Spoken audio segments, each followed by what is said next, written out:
मेरा नाम रूबी है। मेरी शादी एक ऐसे परिवार में हुई थी जहाँ पर नई नवेली दुल्हन के साथ ऐसा व्यवहार किया जाता था जैसा शायद कभी किसी नई नवेली दुल्हन के साथ नहीं किया गया होगा। जिस घर में शादी होती और नई नवेली दुल्हन आती है, उस घर में दुल्हन का स्वागत फूलों के साथ और इज्जत के साथ किया जाता है। लेकिन मेरे ससुराल में मेरा स्वागत तो बड़े ही अजीब तरीके से किया गया था। शादी की पहली रात जब मैं दुल्हन बनी हुई अपने कमरे में बैठी थी, मेरे पति के आने से पहले ही मेरे ससुर मेरे कमरे में आ गए। जो दरवाजे पर दस्तक हुई तो मुझे लगा कि मेरा पति आया होगा। मैं जल्दी से सहम कर बैठ गई थी। थोड़ी देर के बाद जब मैंने सर उठाकर देखा तो कमरे के अंदर मेरे ससुर थे। अपने ससुर को देखकर तो मैं बुरी तरह से डर गई। मैं अपने ससुर को देखकर कहने लगी, क्या हुआ पापा जी, आपको कोई काम है क्या? उन्होंने कहा, हाँ बहू, मुझे तुमसे एक बड़ा ही जरूरी काम है, इसलिए तो मैं तुम्हारे कमरे में आ गया हूँ। एक बड़ा ही जरूरी काम है, इसीलिए मेरे साथ चलो। मुझे लगा कि शायद मेरे ससुर को मुझसे ही कोई जरूरी काम है, इसलिए वो मुझे अपने साथ लेकर जा रहे हैं। उन्होंने मुझे अपने साथ चलने को कहा तो मैं उनके पीछे पीछे चलने लगी, लेकिन मैं हैरान रह गई थी जब वो मुझे एक भैंसों के तबेले में लेकर चले गए। उन्होंने मुझसे कहा, बहू, अब तुम ही इस घर की मालकिन हो और तुम्हें ही यहाँ की सारी जिम्मेदारी को समझना होगा और अपनी जिम्मेदारी को तुम्हें आज से ही शुरू करना होगा। मैं तो बड़ी हैरान थी अपने ससुर की बात सुनकर और बड़े गौर से फटी फटी आंखों से चारों तरफ खड़ी हुई भैंसों को देख रही थी। मेरे ससुर कहने लगे, बहू, ये जगह साफ करके तुम अपने कमरे में चली जाना। ये सब कुछ देख करके तो मुझे रोना आ गया था। माना ये बात सही है कि मैं इस घर की मालकिन हूँ, इस घर की इकलौती औरत हूँ और सारी जिम्मेदारी मेरी है, मुझे ही संभालनी है। लेकिन क्या आज की रात भी मेरे लिए जिम्मेदारी संभालना जरूरी था? मैं कल से भी तो अपनी जिम्मेदारियों पर ध्यान दे सकती थी। मैंने सोच लिया था कि मैं अपने ससुर की शिकायत अपने पति से करके ही रहूंगी। मैंने उस वक्त लहंगा पहना था और कुछ जेवर भी थे। भारी भरकम कपड़ों में मुझे गोबर उठाने का काम दिया गया था। इस पूरे तबेले की मुझे सफाई करनी थी। नई नवेली दुल्हन गोबर उठाने के लिए बैठ गई थी और जब वापस कमरे में मैं अपने पति के पास गई तो मेरे पति ने मुझे कमरे से निकाल दिया। वो कहने लगे कि तुमसे तो बड़ी बदबू आ रही है, अब हर रोज ऐसा ही होता रहता है। मेरा पति जब भी मेरे करीब आता तो मेरे ससुर मुझे किसी न किसी बहाने से बुला लिया करते थे और जब मैं वापस अपने कमरे में अपने पति के पास आती तो मेरा पति मेरे करीब बैठते ही कहने लगता कि तुम्हारे अंदर से तो बहुत बदबू आती है। मेरे पति का बिहेवियर दिन ब दिन मेरे साथ चिड़चिड़ा रहने लगा था। मेरे एक जेठ और जेठानी भी थे जो कि शहर में रहते थे। उन्हें जब हमारी शादी के बारे में पता चला तो मेरी जेठानी मुझसे मिलने के लिए आ गई थी। हालांकि वो हमारी शादी में शामिल नहीं हो सकती थी। मेरी जेठानी ने एक रात मुझे कहा कि मुझे अपने कपड़े दे दो। मैंने उन्हें अपने कपड़े दिए और उन्होंने मुझसे कहा, अब तुम आराम से अपने पति के पास जाओ। आज इस तरह करने से सारी सच्चाई खुलकर सामने आ जाएगी। और मैं खामोशी से अपने कमरे में आ गई थी। कुछ ही देर मैंने अपने पति के साथ गुजारी थी। फिर उसके बाद कुछ ऐसा हुआ जिसने मेरे पैरों तले से जमीन ही निकाल दी थी, क्योंकि मैं काफ़ी पढ़ी लिखी और शहर में रहने वाली लड़की थी, जबकि मेरी शादी गांव के एक मामूली से लड़के के साथ हुई थी। मेरा पति भी शहर में ही एक मामूली सी नौकरी करता था। मेरी मम्मी ने मुझे बड़े ही लाड़ प्यार से पाला था, क्योंकि मैं उनकी इकलौती बेटी थी। मेरे पापा तो काफ़ी सालों पहले ही गुजर चुके थे। मेरी मम्मी जॉब किया करती थी और हम लोग अपने चाचा चाची के घर में ही रहते थे, क्योंकि पापा के मरने से पहले ही हम लोग जॉइंट फैमिली में रह रहे थे। अब हमारे घर में हमारे साथ चाचा चाची थे और मेरी मम्मी थी। मेरी ज़िंदगी बहुत अच्छी गुजर रही थी। मेरी मम्मी ने अपनी कमाई से मेरी परवरिश की थी और कभी मुझे किसी चीज़ की कमी नहीं होने दी थी। मेरे कहने से पहले ही वो मेरी हर डिमांड पूरी कर दिया करती थी। मेरे कॉलेज की छुट्टियां चल रही थीं। अभी मैं और ज़्यादा पढ़ाई करना चाहती थी, क्योंकि मेरा भी सपना था कि मैं भी जॉब करूं। मेरी बुआ के घर में शादी हो रही थी और हम लोग शादी को अटेंड करने के लिए बुआ के गांव में चले गए थे। मेरी बुआ गांव में ही रहती थी। बुआ का घर हमारे घर से काफ़ी दूर था, इसलिए हम लोग 4-5 दिन के लिए बुआ के घर पर गए थे। लेकिन मुझे नहीं पता था कि ये चंद दिन मेरी ज़िंदगी को पूरी तरह से बदल कर रख देंगे। हम लोगों ने बुआ के घर शादी में जाकर खूब एंजॉय किया था, क्योंकि मैं पहली बार गांव आई थी। बुआ ही हमारे घर आया जाया करती थी। हम लोग उनके यहाँ फंक्शन में एक साथ बैठकर खाना खा रहे थे कि तभी एक आदमी और एक लड़का हमारे पास आकर खड़े हो गए। उन्होंने हम सब लोगों से इंट्रोडक्शन दिया। वह आदमी उस लड़के का बाप था। उन्होंने मेरी मम्मी से कहा कि आपकी बेटी बड़ी ही प्यारी और संस्कारी है। मुझे आपकी बेटी बहुत पसंद आई है। ये है मेरा बेटा अंकित। ये शहर में बड़ी सी कंपनी में नौकरी करता है। मुझे तो समझ नहीं आ रहा था कि वो अपना इतना लंबा चौड़ा इंट्रोडक्शन क्यों दे रहे थे, लेकिन फिर जो बात उन्होंने कही उसे सुनकर तो मेरे होश ही उड़ गए थे। उन्होंने मेरी फैमिली से कहा कि मुझे आपकी बेटी का रिश्ता चाहिए अपने बेटे अंकित के लिए। अंकित मेरा छोटा बेटा है, जबकि बड़ा बेटा और बहू शहर में ही रहते हैं, और मुझे इसके लिए ऐसी ही संस्कारी और सुशील लड़की की तलाश थी। उनकी इतनी सी बात सुनकर मेरी मम्मी ने मेरे चाचा चाची की तरफ बिना देखे ही उनसे मेरे रिश्ते की बात पक्की कर ली। मेरी मम्मी ने कहा मुझे ये रिश्ता मंजूर है। ये सब सुनकर तो मैं हैरान ही रह गई थी। मुझे अपनी मम्मी से इतनी जल्दबाजी करने की उम्मीद बिल्कुल भी नहीं थी, क्योंकि मेरी मम्मी तो इससे पहले भी इतने अच्छे अच्छे रिश्तों को ये कहकर ठुकरा चुकी थी कि मेरी बेटी अभी पढ़ रही है। जब तक कि वो पढ़ लिख कर अपने पैरों पर खड़ी नहीं हो जाती, तब तक मैं अपनी बेटी की शादी नहीं करना चाहती। वह आदमी कहने लगा तो फिर हम अभी इस रिश्ते को पक्का कर देते हैं और अभी एंगेजमेंट कर देते हैं। मेरी मम्मी कहने लगी कि जी मुझे कोई एतराज नहीं है। मेरी मम्मी ने फौरन एंगेजमेंट के लिए हाँ कर दी। ये भी नहीं सोचा कि हम लोग तो बुआ के घर शादी में आए हुए हैं। उन्हें तो इतना भी सब्र नहीं हुआ कि घर जाकर भी तो ये काम हो सकते थे। उस आदमी ने फौरन ही अपनी जेब से अंगूठी निकाली और अपने बेटे से कहा कि बहू के हाथ में अंगूठी पहना दो। मेरी मम्मी मुझे इशारा करने लगी कि मैं अपना हाथ आगे बढ़ाऊं। मेरी तो सांस वहीं की वहीं अटक कर रह गई थी, लेकिन अपनी मम्मी के ज़्यादा जिद करने पर मैंने अपना हाथ बढ़ा दिया और उस लड़के ने मुझे अंगूठी पहना दी। वो मुझे देखकर काफ़ी शर्मा रहा था, लेकिन मुझे तो शर्म की बजाय हैरत हो रही थी कि ये सब कुछ इतनी जल्दी जल्दी क्यों और कैसे हो गया है। मेरी मम्मी ने उनसे कहा कि आप मुझे अपना कॉन्टैक्ट नंबर दे दीजिए, ये शादी मैं बहुत ही जल्द करना चाहती हूँ। उस आदमी ने जल्दी से अपना नंबर बता दिया था। मेरी नज़र उस लड़के पर पड़ी जिससे मेरी इंगेजमेंट हो चुकी थी। वो मुस्कुराकर मुझे देख रहा था। मुझे भी वो अच्छा लगा था। वो काफ़ी स्मार्ट था और उसके चेहरे से साफ जाहिर हो रहा था कि वो पढ़ा लिखा और उसकी पर्सनैलिटी भी अच्छी थी। लेकिन फिर भी ये इंगेजमेंट और शादी इतनी अचानक, ये सब कुछ मुझे समझ नहीं आ रहा था। वो लोग चले गए थे तो चाचा जी ने गुस्से से मम्मी से कहा, भाभी आपने हमसे एडवाइस लेना भी ठीक नहीं समझा। भाभी मुझे तो हैरानी इस बात की हो रही है कि आप बिना जान पहचान के ही राह चलते किसी भी इंसान को अपनी बेटी का रिश्ता कैसे दे सकती हैं। आपने उन लोगों के बारे में कोई इंक्वायरी भी नहीं निकाली, और हम लोग तो इन लोगों को जानते भी नहीं हैं। कहाँ हम शहर के लोग और कहाँ ये गांव के लोग, जिनसे हमारा दूर दूर तक कोई वास्ता तक नहीं है। क्या पता ये लोग कैसे हैं, ये आदमी कौन है और उनका बेटा ना जाने कैसा है। मेरे चाचा जी को मम्मी पर बहुत गुस्सा आ रहा था। मेरे चाचा ने कहा, रूबी मेरी भी बेटी है और इसका अच्छा बुरा मैं भी खूब जानता हूँ। भैया के मरने के बाद मेरी जिम्मेदारी है। मेरी मम्मी ने चाचा जी से कहा, हाँ लेकिन मैं भी अपनी बेटी का भला ही चाहती हूँ, तभी तो ये रिश्ता कर दिया है। मैं इन लोगों को जानती हूँ और तुम्हें परेशान होने की ज़रूरत नहीं है।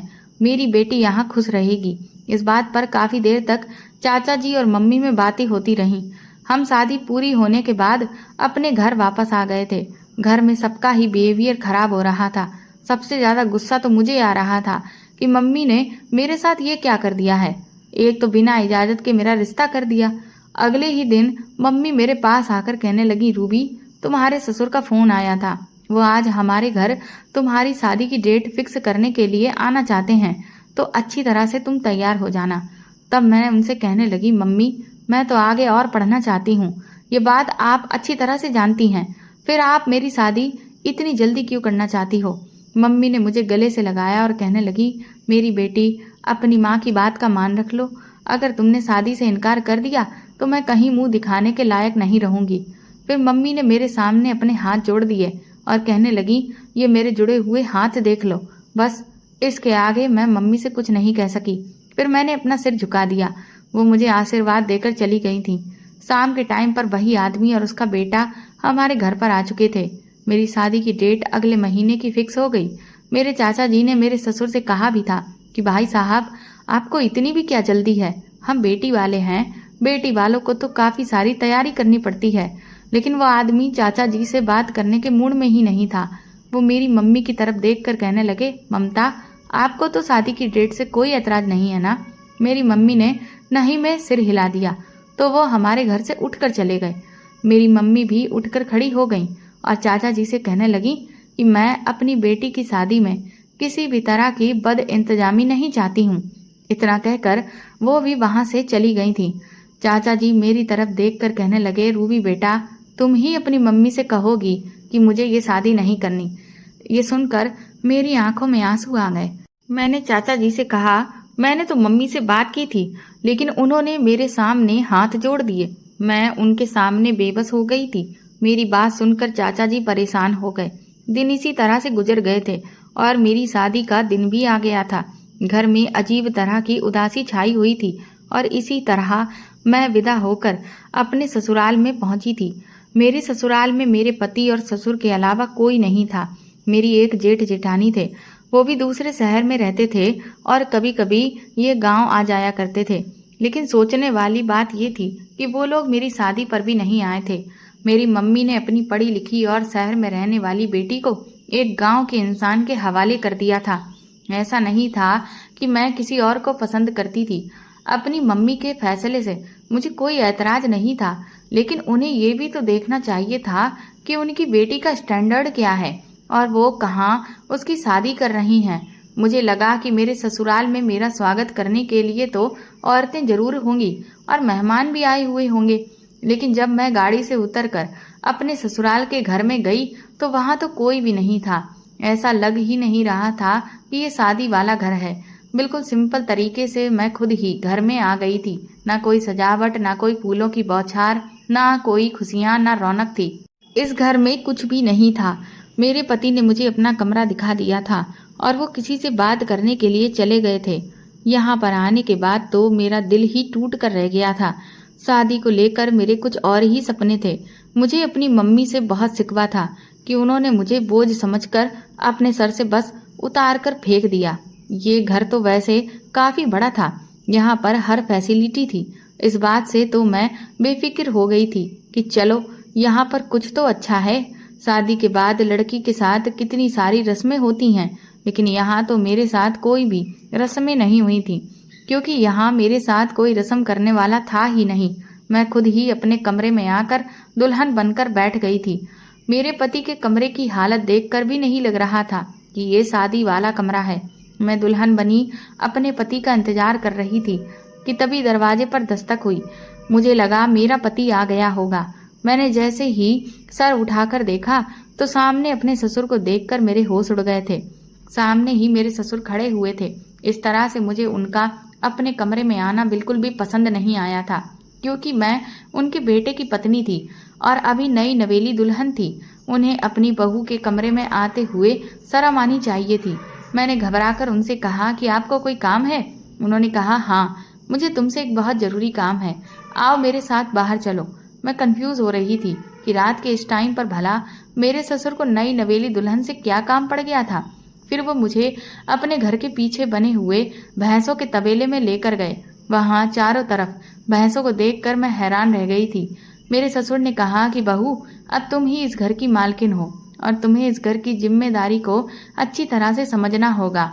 मेरे ससुर ने कहा कि तुम यहाँ भैंसों के तबेले के अच्छी तरह से सफाई कर दो और यहाँ का जितना भी गोबर है उसे उठाकर एक कोने में इकट्ठा कर दो। मुझे ये सब बहुत ही बुरा लग रहा था, क्योंकि यहाँ बहुत बदबू आ रही थी और मैं इस गंदगी को छू नहीं सकती थी। मैं तो उछल ही पड़ी थी। मैंने अपने ससुर से कहा, पापा जी, मैं ये काम नहीं कर सकती, मुझे भैंसों से डर लगता है और बहुत घिन भी लग रही है। मेरे ससुर कहने लगे, तुम बताओ, तुम्हारे ससुराल में कोई भी औरत इस काम को करने के लिए नहीं है। अब जब तुम आ गई हो तो ये काम तुम्हें ही करना होगा और तुम्हें ही इस सब की आदत डालनी होगी। मैंने अपने ससुर से कहा कि वो आपकी बात ठीक है, मैं धीरे धीरे सब कुछ सीख जाऊंगी, लेकिन आज और अभी से ही क्या ये जरूरी है? वो कहने लगे, हाँ, क्यों, क्या हुआ? अभी से ही आदत डालोगी तभी तो बाद में भी तुम्हारी आदत होगी इस काम को करने की।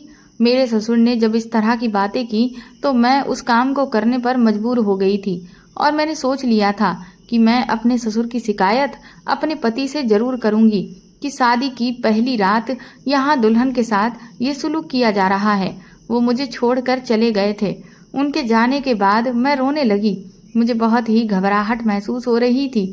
मैंने बड़ी मुश्किल से अपने दिल पर पत्थर रखकर इस काम को कर दिया था। मैं इतना भारी लहंगा पहने हुई थी और जेवर भी थे और इसी हुलिये में मैंने वहाँ की सारी गंदगी को साफ किया। मेरे सारे कपड़े भी खराब हो गए थे। मेरा हुलिया भी बेकार हो चुका था। इसी हालत में काम से निपटने के बाद मैं अपने कमरे में चली गई तो मेरा पति उठकर बैठ गया और कहने लगा, तुम्हारे पास तो बहुत तेज बदबू आ रही है।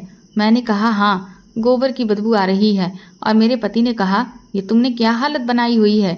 उन्होंने मुझे अजीब सी नज़रों से देखा और कहने लगे, जाओ, निकल जाओ मेरे कमरे से, मुझे इस बदबू की आदत नहीं है। तुम किस तरह की गंदी हो। अपनी शादी की पहली रात कोई दुल्हन ऐसा हाल बनाकर अपने पति के सामने नहीं आती जिस तरह से तुम मेरे सामने आ गई हो। अपने पति की डांट सुनकर मैं कमरे से बाहर निकलकर आंगन में बैठ गई थी और अपनी किस्मत पर खूब रोने लगी थी। शादी की पहली रात ही मेरी यहाँ पर खूब बेइज्जती हुई थी और दिल ही दिल में मैं अपनी मम्मी से ये शिकायत कर रही थी कि उन्होंने मेरे साथ अच्छा नहीं किया। इसी तरह रोते रोते मैं जमीन पर लेटकर सो गई थी। लगभग आधी रात का टाइम होगा जब अचानक मेरी आंख खुली तो मैंने देखा कि मेरे ससुर मेरे सामने खड़े हुए थे। मैं घबराकर उठकर बैठ गई। उन्होंने मुझे देखकर कहा कि बहू, तुम यहाँ कमरे से बाहर क्या कर रही हो। मैंने कहा, अंकित कह रहे थे कि तुम्हारे अंदर से बहुत बदबू आ रही है, इसलिए कमरे से बाहर निकल जाओ। मेरे ससुर का चेहरा अफसोस में बदल गया था। उन्होंने कहा कि मुझे अपने बेटे से इस चीज की उम्मीद बिल्कुल भी नहीं थी। अंकित खुद भी तो गोबर उठाता है, फिर उसने तुम्हारे साथ ये सब क्यों किया। तुम जानती हो कि वो पहले ही इस शादी के खिलाफ था। वो कह रहा था कि मुझे शहर की लड़की से शादी ही नहीं करनी है। इसीलिए मैंने शादी की पहली रात तुमसे तबेले की सारी सफाई करवाई ताकि तुम अगर उसके बदले का काम कर दोगी तो उसका दिल तुम्हारे लिए नरम हो जाएगा। तुम बेफिक्र रहो, मैं उसे समझाऊंगा। मेरा तुमसे वादा है, मैं तुम्हारे पति को समझा दूंगा, फिर वो तुम्हारे साथ अच्छा बिहेव करेगा। लेकिन इस सब के लिए तुम्हें मेरा कहना मानना होगा। मैंने अपने ससुर की बात पर सिर हिला दिया तो उन्होंने मेरे सर पर हाथ रखा और कहा कि जाओ, नहा धोकर तैयार हो जाओ, दिन निकलने वाला है। लेकिन सुबह जब अंकित तुम्हारे करीब आने की कोशिश करे तो उसे अपने करीब बिल्कुल भी मत आने देना। अगर वो तुमसे बात करने की कोशिश करे तो उससे नाराज होने की एक्टिंग करना और उससे गुस्सा दिखाना, तब उसे तुम्हारी कदर होगी। मैंने अपने ससुर के कहने के मुताबिक ऐसा ही किया। मैं नहा धोकर तैयार हो गई थी। सुबह के समय तैयार होकर किचन में जाकर मैंने अपने पति और ससुर के लिए नाश्ता बनाया। जब मेरे पति उठ गए तो टेबल पर उनके लिए नाश्ता रख दिया और खुद अपने पति को इग्नोर करने लगी थी। मेरा पति मुझे देखकर मुस्कुराने लगा। वो मेरे पास आने लगा तो फिर मैं उसके करीब से हट गई और कमरे से बाहर निकल गई। थोड़ी देर गुजरी थी कि मेरा पति भी मेरे पीछे पीछे ही आ गया। वो कहने लगा कि रूबी, क्या बात है, तुम मुझसे इस तरह भाग क्यों रही हो, जैसे मैं तुम्हारा कोई गैर हूँ। मैं तंग आकर कहने लगी, आपने ही तो मुझे कल रात अपने कमरे से निकाल दिया था। इससे पहले मेरे पति कुछ कहता मैं उनके पास से हटकर वापस आ गई थी और किचन में जाकर काम में बिजी हो गई। मेरे पति भी घर से बाहर निकल गए। उसके बाद मैंने अपने ससुर को सब कुछ बता दिया। वो मुस्कुराकर कहने लगे, देखो, मेरी बात मानने का फायदा, वो खुद ही बार बार तुम्हारे पीछे आएगा। अगर तुम इस तरह ही मेरी बात मानती रहोगी तो तुम्हारे पति के दिल में हमेशा तुम्हारी इज्जत रहेगी। मैं खुश हो गई थी और कहने लगी, मैंने आज तक आप जैसे ससुर को नहीं देखा है। वो मुस्कुराने लगे और कहने लगे, तुम मुझे अपना ससुर मत समझना, तुम मुझे अपने पिता समान ही समझना। मैं औरों के ससुर के जैसा नहीं हूँ जो चाहते हैं कि उनके बेटे उनके कहने में ही रहें। मैं तो चाहता हूँ कि मेरा बेटा अपनी पत्नी के साथ इतना खुश रहे ताकि सारे गांव में मिसाल कायम हो जाए कि लोग मेरी तारीफें करें। इस आदमी ने अपने बेटे की इतनी अच्छी परवरिश की है कि उसने अपनी पत्नी को अपने घर में बहुत सुख चैन से रखा हुआ है। मैं अपने ससुर की बातें सुनकर हैरान रह गई थी। जैसे ही रात हुई फिर से मेरे ससुर ने मुझे तबेला साफ करने के लिए कहा। अब मैं उनको इनकार भी नहीं कर सकती थी, क्योंकि वो मुझे इतना महत्व जो दे रहे थे। ऐसे में मैं उनकी बात नहीं मानकर उनके खिलाफ नहीं जाना चाहती थी। मैं अभी भी दूसरे दिन की नई नवेली दुल्हन थी और अपने भारी भरकम कपड़ों में तबेले की सफाई करने के लिए निकल गई थी। मेरी आंखों में फिर से आंसू आ गए थे, क्योंकि ये काम मैंने कभी नहीं किया था और ये काम करना मुझे बिल्कुल भी पसंद नहीं था। फिलहाल मजबूरी की वजह से मैं ये काम करके अपने ससुर के कमरे में चली गई थी। तो वो कहने लगे, बहू, अब तक तुम्हारे पति को खूब सबक मिल गया होगा। तुम ऐसा करो, अब अपने कमरे में चली जाओ, लेकिन अगर उसने कोई ऊंच नीच की तो मेरे कमरे के दरवाजे तुम्हारे लिए खुले हुए हैं। तुम मुझे आकर बता देना। मैं जल्दी से भागकर अपने कमरे में चली गई थी। अंकित कमरे में पहले से ही मौजूद थे। मेरा दिल चाहता था कि मैं अपने पति से खूब सारी बातें करूं। वो मेरी खूबसूरती की तारीफ करें, मेरी डिमांड पूरी करें, मेरी बातों को तसल्ली से सुना करें। मैं अभी यही सब कुछ सोच रही थी कि अचानक मैंने दरवाज़ा खोलकर अंदर गई। मेरा पति मुझे देखकर मुस्कुराने लगा और कहने लगा, रूबी, तुम्हें अपने पति का ख्याल आखिर आ ही गया कि अब अपने कमरे में चले जाना चाहिए। वो अभी मेरे करीब आकर बैठे ही थे कि एक झटके से ही उठकर खड़े हो गए और कहने लगे, रूबी, आज फिर तुम्हारे पास से बहुत बदबू आ रही है। तुम्हें पता नहीं है क्या, पति के पास जाने से पहले साफ सुथरा होना चाहिए और अच्छे से कपड़े पहन लेना चाहिए। देखो तुम्हारे कपड़े भी कितने गंदे हो रहे हैं। मैं चुपचाप बैठी रही थी तो मेरा पति कहने लगा, चलो जल्दी से उठो और यहाँ से जाओ। सारा दिन तुमने वहाँ गुजारा है, वहीं जाकर जाओ। मैं भी एक ही झटके से उठी और अपने ससुर के कमरे में चली गई। वो मेरा उदास चेहरा देखकर कहने लगे, अच्छा, तो अभी भी तुम्हारे पति को अकल नहीं आई है। अपने बेटे को इंसान बनाकर ही रहूंगा मैं। तुम मेरे कमरे में सो जाओ, मैं छत पर जाकर सो जाऊंगा। मेरे ससुर सोने के लिए अपना तकिया और चादर लेकर छत पर चले गए थे और मैं उनके कमरे में बिस्तर पर लेट गई थी। मेरी आंखों से आंसू बहने लगे थे। मुझे अपने पति से बहुत प्यार हो गया था। उसका बिहेवियर दिन ब दिन मेरे साथ चिड़चिड़ा रहने लगा था। मैं तो उन्हें अच्छी ही नहीं लगती थी। अगले दिन सुबह जब मेरी आंख खुली तो घर में मैंने एक औरत को देखा। वो पता नहीं कौन थी। उनके साथ एक आदमी भी था। मैंने उनको देखा तो उनका आशीर्वाद लिया। फिर उन्होंने मुझसे कहा कि तुम कैसी हो। मैं फटी फटी आंखों से अपने ससुर की तरफ देख रही थी। उन्होंने मुझे बताया कि ये तुम्हारे जेठ और जेठानी हैं जो शहर में रहते हैं। मैं उन दोनों की तरफ बड़ी ही हैरानी से देखकर मेरे ससुर कहने लगे, शादी बहुत इमरजेंसी में हुई थी, इसीलिए मेरे बेटे को ऑफिस से छुट्टी नहीं मिल सकी और ये दोनों तुम्हारी शादी पर नहीं आ सके, इसीलिए अब तुमसे मिलने के लिए आए हैं। मैं बड़ी हैरानी से अपने ससुर की तरफ देख रही थी और कहा कि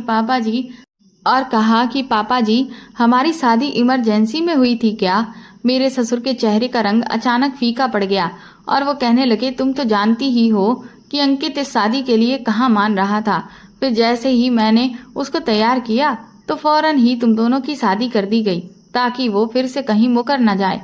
मैं कहने लगी, पापा जी आप अंकित की मर्जी को अहमियत दे देते तो शायद वो मुझे इस तरह से बिहेव ना करते। मेरे ससुर कहने लगे, देखना ये अंकित एक दिन तुम्हारा गुलाम बन जाएगा, सब कुछ ठीक हो जाएगा, बस तुम मेरे कहने के मुताबिक चलती रहना।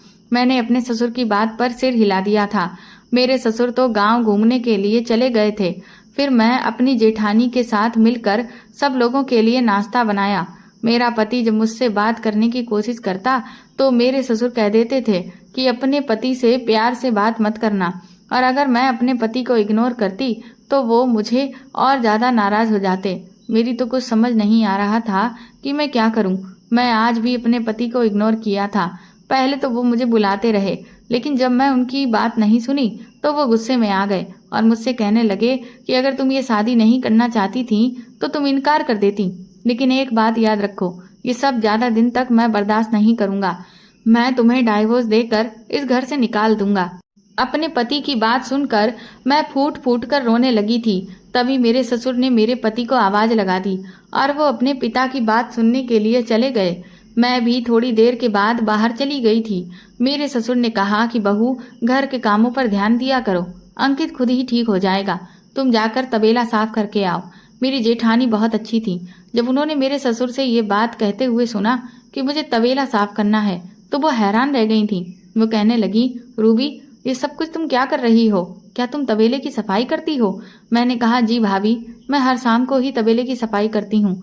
उन्होंने मेरी बात सुनकर बड़ी अजीब सी नज़रों से मुझे देखा था, लेकिन उन्होंने कुछ भी नहीं कहा था। उसके बाद मैं अपने कमरे में चली गई। अंकित जब कमरे में आए तो उन्होंने अपने मुंह पर हाथ रख लिया और कहने लगे, तुम कभी नहीं सुधरोगी। मुझे नहीं पता था कि तुम ऐसी हो, वरना मैं तुमसे कभी भी शादी नहीं करता। साफ सफाई का तो तुम्हारे अंदर नाम तक नहीं है। अगर तुम्हें मेरे साथ रहना ही नहीं था तो तुम अपने पेरेंट्स से शादी के लिए मना कर देती। मुझे तो लगता है कि तुम्हारा किसी के साथ चक्कर चल रहा है। बताओ, किसके साथ शहर में तुमने इश्कबाजी की है जिसके लिए तुम मेरे साथ ये सब कुछ कर रही हो? अपने पति की बात सुनकर मेरी आंखों में आंसू आ गए थे। मैं कहने लगी, आप अपनी पत्नी पर इल्जाम लगा रहे हो, आपको शर्म आनी चाहिए। इतना कहकर मैं उठकर फौरन अपने ससुर के कमरे में चली गई थी। वहां पर मैंने अपने जेठ जेठानी को भी बैठे हुए देखा। मेरी जेठानी मुझे देखकर कहने लगी, रूबी, इस टाइम तो तुम्हें अपने पति के कमरे में होना चाहिए, तुम यहाँ क्या कर रही हो? मैं अपनी जेठानी की तरफ देखकर कहा, आपके देवर ने मुझे कमरे से निकाल दिया है। वो खामोश हो गई और फिर मैं गुस्सा होकर छत पर चली गई थी। मेरे पीछे पीछे जेठानी भी छत पर ही आ गई थी। तो फिर उन्होंने मुझे इस सब की वजह पूछी और बहुत ही तसल्ली से मुझसे बात की थी। उन्होंने मुझे कहा, बताओ, तुम्हारा क्या अंकित के साथ कोई झगड़ा हुआ है?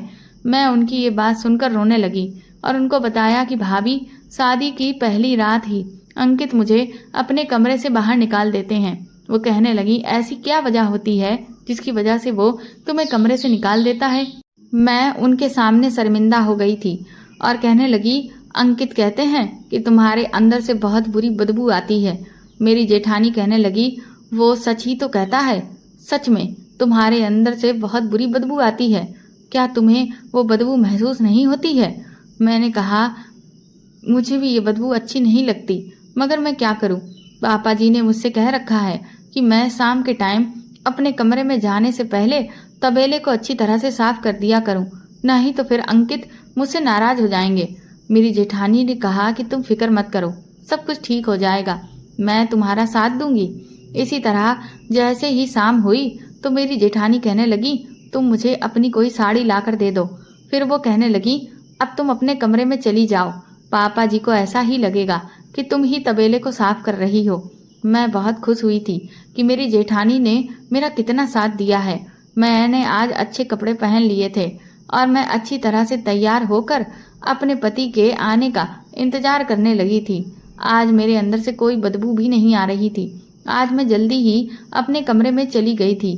थोड़ी ही देर के बाद मेरे पति भी कमरे में आ गए थे। वो खाना खाने के बाद अपने लैपटॉप पर कुछ काम करने में बिजी हो गए। मुझे आज कमरे में मौजूद देखकर वो मुस्कुराते हुए कहने लगे, आज तुम बड़ी जल्दी कमरे में मौजूद हो। और फिर वो मेरे करीब आ गए। उन्होंने मेरा हाथ पकड़ा और कहने लगे, आज तुम्हें मेरे साथ बातें करने की फुर्सत कैसे मिल गई? अपने पति की बातें सुनकर मैं फूट फूट कर रोने लगी और कहने लगी, आप ही मुझे हर रात अपने कमरे से बाहर निकाल देते हो। मैं आपसे बहुत प्यार करती हूँ और मैं चाहती हूँ कि हम दोनों करीब बैठकर एक दूसरे से खूब सारी बातें करें, लेकिन मैं आपके लिए कुछ भी कर दूं, आप मुझे से खुश ही नहीं रहते। मैं आपके हिस्से का काम भी करती हूँ ताकि आपको खुशी मिले। मेरी बात सुनकर के मेरा पति हैरान हो गया था और कहने लगा, मेरे हिस्से का ऐसा कौन सा काम है जो तुम्हें करना पड़ता है? मैंने कहा, मैं तबेले की सफाई करके आती हूँ। मेरा पति कहने लगा, लेकिन मैंने तो आज तक कभी भी तबेले की सफाई की ही नहीं है। मैंने अपनी सारी जिंदगी शहर में ही गुजारी है और वहीं पर ही रहकर अपनी पढ़ाई पूरी की है। हम जमींदार लोग हैं, माना कि हमारे पास बहुत ही भैंसें हैं, मगर तुम ये नहीं जानती कि उनकी देखभाल करने के लिए नौकर भी मौजूद हैं। नौकर ही तो तबेले की भैंसों का सारा काम करते हैं। अपने पति की बात सुनकर मैं दंग रह गई थी। मैंने कहा कि मैंने तो यहाँ पर किसी नौकर को नहीं देख रही हूँ। हमारे घर के पीछे तो जो तबेला बना हुआ है, मुझे वही तबेला आपके पापा ने दिखाया था और वो कह रहे थे कि अगर मैं इस तबेले की सफाई कर दिया करूंगी तो फिर आपको बहुत अच्छा लगेगा और आप मुझे और भी ज्यादा इज्जत देने लगोगे, क्योंकि आप तो मुझसे शादी ही नहीं करना चाहते थे और मैं आपको बिल्कुल भी अच्छी नहीं लगती थी।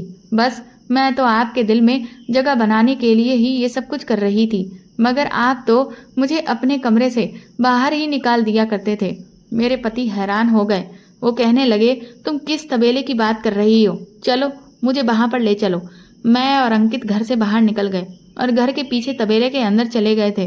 तभी हमें अचानक कुछ आवाजें सुनाई दी। मेरे ससुर मेरी जेठानी से कुछ बात कर रहे थे। वो गुस्से से कहने लगे कि बहू, तुमने ये अच्छा नहीं किया, तुमने मेरा बना बनाया हुआ प्लान बिगाड़ दिया है। मेरी जेठानी ने कहा कि लेकिन आप रूबी से ये सब कुछ क्यों करवाते हो? आखिर आपने कौन सा प्लान बनाया हुआ था? तब मेरे ससुर कहने लगे, तुम नहीं जानती कि मैं और रूबी की माँ ममता, हम दोनों एक ही कॉलेज में पढ़ा करते थे और धीरे धीरे हम दोनों एक दूसरे से प्यार करने लगे थे। मैं उससे बहुत ज़्यादा प्यार करता था और उससे शादी करना चाहता था, मगर उसने अपने माता पिता की मर्जी के हिसाब से शादी कर ली और मुझे धोखा दे दिया। मुझे बिना बताए ही वो मुझे छोड़ गई। अगर वो मुझे बता देती तो मैं कुछ भी करके उससे शादी कर लेता, भले ही उसे भगा कर करता, लेकिन शायद उसे मुझसे भी अच्छा कोई मिल गया था, इसीलिए उसने खामोशी से मुझे बिना बताए ही शादी कर ली। सारी जिंदगी मैं उसकी याद में तड़पता रहा। फिर मेरी भी शादी हो गई। ममता की बेवफाई ने मुझे अंदर तक तोड़ कर रख दिया था। जब मेरी पत्नी शादी करके मेरे घर आई तो मैंने उसे वो वैल्यू नहीं दी जो एक पत्नी को देनी चाहिए थी, क्योंकि मैं तो ममता से ही प्यार करता था। इसी गम में बेचारी मेरी पत्नी इस दुनिया को छोड़कर चली गई। लेकिन मेरी पत्नी के मरने से पहले ही ममता का पति उसकी बेटी के पैदा होने के 1 साल बाद ही मर गया था। फिर मैंने सोच लिया था कि मैं ममता से बदला लेकर ही रहूंगा। उसके लिए जितना मैं परेशान हुआ हूँ, एक दिन मैं उसे भी परेशान करके रहूंगा। लेकिन इस बार जब मैं अपने ही गांव की शादी में ममता और उसकी बेटी को देखा तो मेरे दिमाग में प्लान आया और मैंने उससे बदला लेने का सोच लिया था। मुझे लगा कि वो मुझे भूल गई होगी, लेकिन जब उसने मुझे वहां शादी में देखा तो उसे भी मेरी याद आ गई थी। मैंने ममता से शादी में बात करने की कोशिश की थी और उसके हाल चाल मालूम किए तो उसने मुझे बताया कि वो उस जैसी विधवा को सिर्फ एक ही फिक्र लगी रहती है कि उसकी जवान बेटी की शादी हो जाए, क्योंकि ममता को टीबी जैसी बड़ी बीमारी है। उसने कहा कि मुझे हमेशा अपनी बेटी के फ्यूचर की फिक्र लगी रहती है। मैंने कहा कि मेरा बेटा बहुत अच्छा है, मैं उसे तुम्हारी बेटी की शादी करवा सकता हूँ और हमेशा उसे अपनी बेटी बनाकर ही रखूंगा। ममता मेरी बातों में आ गई। मैंने अंकित से कहा कि वो सामने जो लड़की खड़ी हुई है मुझे बहुत अच्छी लगी है, कहो तो मैं तुम्हारी इसके लिए शादी की बात करूं। अंकित को भी रूबी बहुत अच्छी लगी थी, इसीलिए हमने खड़े खड़े ही उसकी फैमिली से ये रिश्ता तय कर दिया। इस दौरान अंकित की बेकरारी देखने लायक थी। वो चाहता था कि जल्दी ही उसकी शादी रूबी के साथ हो जाए और वो हमारे घर में आ जाए, जबकि मेरा इरादा था कि जब रूबी शादी करके घर में आएगी तो मैं रूबी और अंकित के बीच इस तरह के हालात पैदा कर दूंगा कि अंकित उसे तलाक देकर घर से बाहर निकाल देगा और फिर तब उसकी माँ को पता चलेगा कि धोखा देने का अंजाम क्या होता है, जो उसकी इकलौती बेटी रोती हुई तलाक लेकर अपने घर वापस जाएगी। तब उसे तकलीफ का एहसास होगा जो सालों पहले मुझ पर गुजरी थी। मैं चाहता हूँ कि ममता, जो जिंदगी के आखिरी पल अपनी बीमारी के साथ गुजार रही है, वो भी उसे बुरे लगने लगे, क्योंकि मैं उसके इन हंसते हुए पलों को गम में बदलना चाहता हूँ। वो और ज़्यादा बीमार हो जाए और बिस्तर पर लगकर मेरा दुख अच्छी तरह महसूस कर सके, क्योंकि कई सालों पहले मैं भी उसकी याद में तड़प तड़प कर इतना ही बीमार हो गया था कि मरने से बचा था और बीमार होकर बिस्तर से लग गया था। पर अंकित तो रूबी का दीवाना था, इसलिए मैंने रूबी को अंकित की नज़र में बुरा बनाने के लिए ये सब कुछ किया, क्योंकि मैं जानता हूँ कि अंकित को गंदी स्मेल से बहुत एलर्जी है और वो गंदी बदबू वाली जगह, गंदी चीज़ों की किसी स्मेल को बर्दाश्त नहीं करता। तभी तो मैंने रूबी को तबेला साफ करने का काम दिया और उसके आते ही सारे नौकरों को नौकरी से निकाल दिया था। और तो और अंकित के दिमाग में ये बात भी डाल दी कि रूबी किसी को पसंद करती थी, इसीलिए वो तुमसे दूर रहती है। मेरा पति और मैं ये सब कुछ खड़े हुए सुन रहे थे। मेरे पति अपने पापा के सामने जाकर खड़े होकर कहने लगे, पापा जी, आपने ये सब अच्छा नहीं किया। मेरे ससुर की हालत तो अपने बेटे को देखकर बहुत बुरी हो गई। मेरे पति ने अपने पिता से कहा कि मैं अभी और इसी वक्त इस घर को छोड़कर जा रहा हूँ, लेकिन मेरे ससुर दौड़कर अपने बेटे के पैरों में गिर गए और कहने लगे कि मुझे माफ कर दो बेटा, इस घर को छोड़कर मत जाओ, मैं अकेला रह जाऊंगा। मेरे पति ने कहा कि आपने ममता आंटी का बदला मेरी पत्नी से लेने की कोशिश की है और मुझे अपनी पत्नी से दूर करने की कोशिश की है। मैं अब आपके साथ नहीं रह सकता। आपने इतने सारे झूठ बोले हैं, आप आगे चलकर भी झूठ बोल सकते हो। आखिर आप खुद ही बताओ कि इसमें रूबी की क्या गलती है। मेरी जेठानी ने भी पापा जी को समझाया। मेरे ससुर ने अपनी गलती को एक्सेप्ट कर लिया और मुझसे भी माफी मांगी, क्योंकि वो अपने बेटे से दूर नहीं रह सकते, तो वो सबसे ज्यादा प्यार अपने छोटे बेटे से ही किया करते थे। मेरे ससुर को अपनी गलती का एहसास हो गया और उन्होंने मुझसे माफी मांग ली। मेरी जेठानी और जेठ ने हम लोगों के बीच बड़ी दरार को खत्म कर दिया और हम लोगों का समझौता करवा दिया। इसी तरह हम लोग एक साथ मिलकर खुशी खुशी एक ही घर में रह रहे हैं।